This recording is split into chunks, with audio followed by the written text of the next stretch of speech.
Hello Year 10, it's Miss Crump again here. Today we're going to be studying the second of our 15 poems for the poetry section of the literature exam. I hope you enjoyed the last lesson on the Farmer's Bride, but if you have fallen a bit behind this week, you will need to work through the video and workbook for that lesson before you do this one.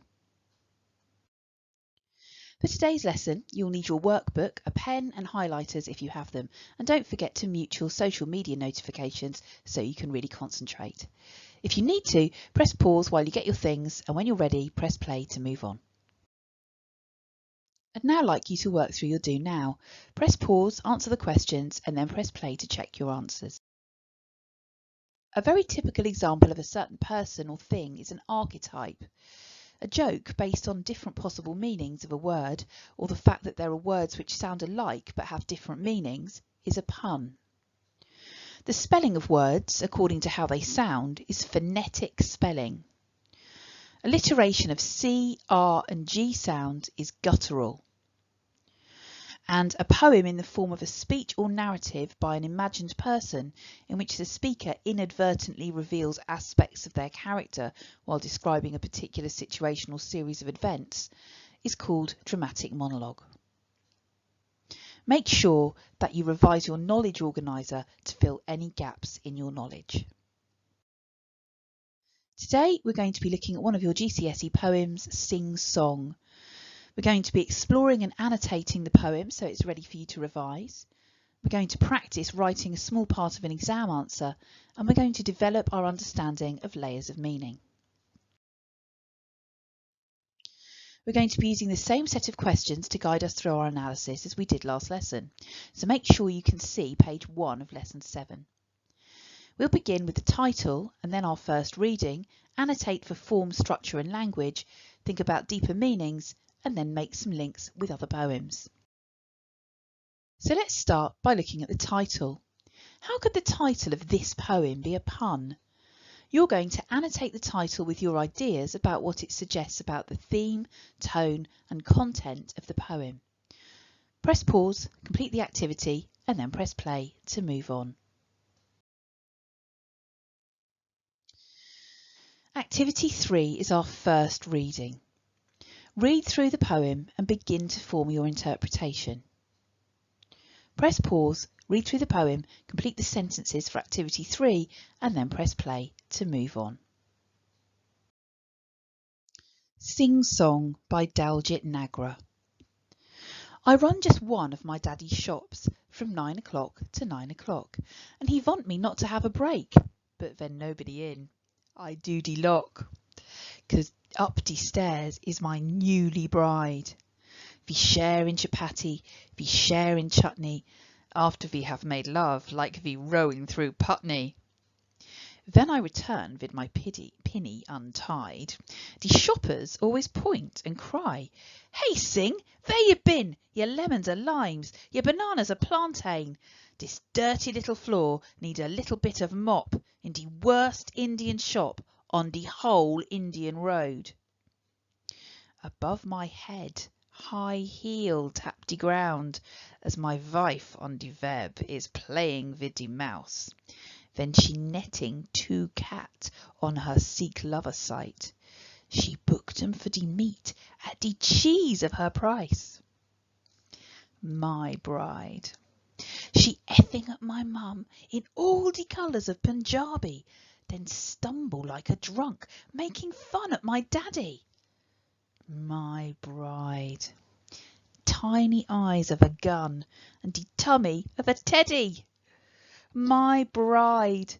She have a red crew cut and she wear a tartan sari, a donkey jacket and some pumps on the squeak of the girls that are pinching my sweeties. Then I return from the tickle of my bride. The shoppers always point and cry, "Hey Sing, where you been? The milk is out of date and the bread is always stale. The things you have on offer you've never got in stock in the worst Indian shop on the whole Indian road." Late in the midnight hour, then you shoppers are wrap up quiet.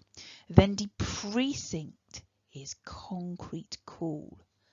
thee come down whispering stairs and sit on my silver stool from behind the chocolate bars. Thee stare past half-price window signs at the beaches of the UK in the brighty moon. From the stool each night she say, "How much do you charge for that moon, baby?" From the stool each night I say, "Is half the cost of you, baby." From the stool each night she say, "How much does that come to, baby?" From the stool each night I say, "Is priceless, baby."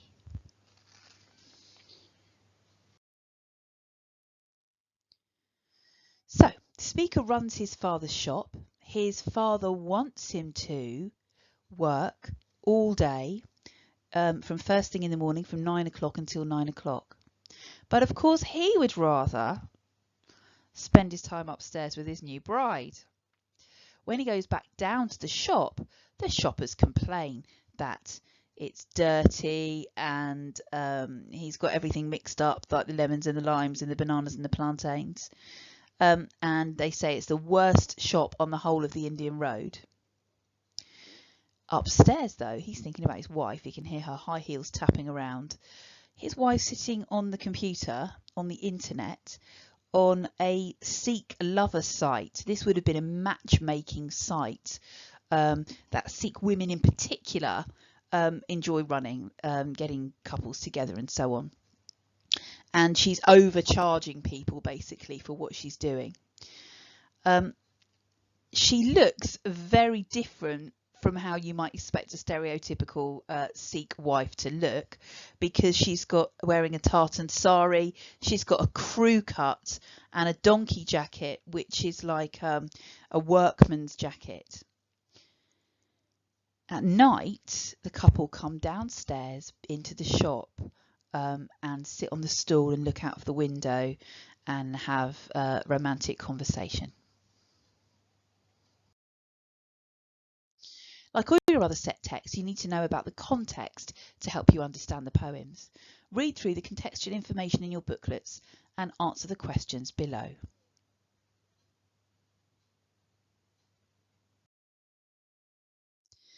Now it's time to examine the poem in detail and look at the writer's use of language, form and structure. Look at the questions on the last page from Lesson 1, what to look for in a poem, and the terminology in your poetry anthology and Writer's Methods Knowledge Organiser to help you annotate the poem. The first 4 lines have been done for you as an example. You should take your time with this activity.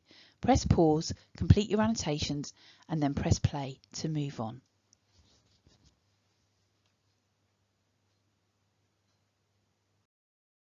Once you've annotated the poem with your own ideas, you should add to your notes with ideas from revision guides both online and in books, as well as school resources. Feel free to pause to look at mine now, but you can find a link to the YouTube videos of me creating and explaining these annotations on Show My Homework.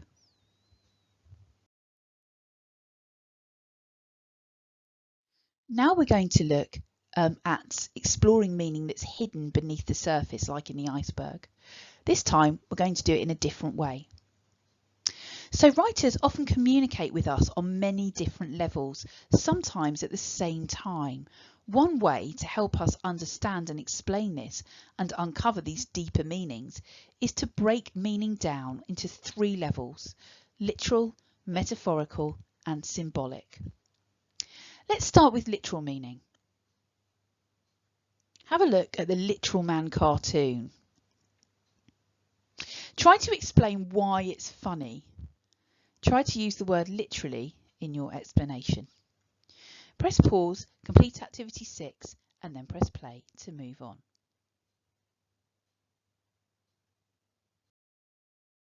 So we know what literal means, the most basic surface meaning of the words themselves. Metaphorical meaning needs some shared understanding with the other person to work. If literal man had any sense of meaning on a metaphorical level, he would know what the other guy meant by knock yourself out, as in go for it. In literature, the metaphorical meaning requires us to activate this layer of meaning carefully. So we might ask ourselves how the shared understanding of what the words and images in the quotation might suggest about something else, or whether there are any metaphors at work, or what else they might represent. The symbolic meaning is about how this text connects to bigger ideas, not just ideas between the two people speaking and listening or reading and writing, but other things outside the text. What could the poet be exploring through this image? What are the broader implications of what they're saying? What could they be trying to say about human beings, love, death, life, the universe, or anything really? Let's have a look at how all this can help us write a really strong paragraph analysis. We're going to use a very short quotation. The narrator describes his wife as having a red crew cut. Literally, she's dyed her hair an artificial colour and had it cut very short, which seems unusual for a Sikh woman. Metaphorically, the colour red could suggest power and danger, and the crew cut is associated with masculinity, power and the armed forces, with the harsh guttural alliteration reinforcing this idea. Alternatively, red can also represent love and warmth. The hairstyle could therefore symbolise the wife's rebellion against the traditional expectations of a Sikh bride, and through this, Nagra is perhaps exploring how second-generation immigrants might seek their own identity when surrounded by conflicting cultural messages.